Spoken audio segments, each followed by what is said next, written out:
11-июнь. Келечекке болгон ишеним. Кудайдын бардык убадалары Машаяк аркылуу ооба. 2 Корунттуктар 1-бөлүм 20-аят. Кудайдын бардык убадалары Машаяк аркылуу ооба экенине ишенүү. Бул анын убадаларынын сөзсүз аткарыларына ишенүү. Ага ишенүү жана анын убадаларына ишенүү.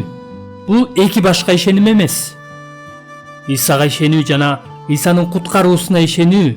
Бул деген ал өз сөзүн аткараарына ишенүү дегенди билдирет. Айкаш жыгачка кадалып, өлүп жана кайра тирилген Ыйсадан үмүттөнүү.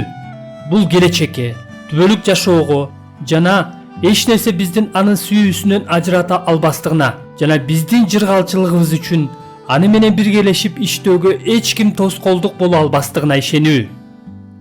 Ошол жакшылык биздин эң сонун кенчибиз болгон Машаяктагы Кудайдын сулуулугун жана баалуулугун көрүүгө жана аны менен канааттанууга жол берет.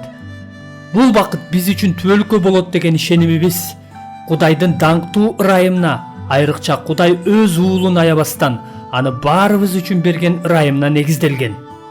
Римдиктер 8-бөлүм 32-аят. Кудайдын рухий сулуулугун анын мурунку жетишкендиктеринен көрүүгө болот. Айрыкча биздин күнөөлөрүбүз үчүн Машаяктын өлүп кайра тирилүүсү аркылуу анын бардык убадаларынан көрсөк болот.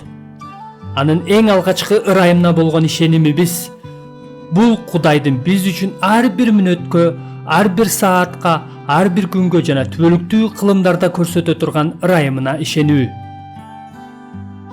Келечекте рухубузду ал өзү гана канааттандыра алат.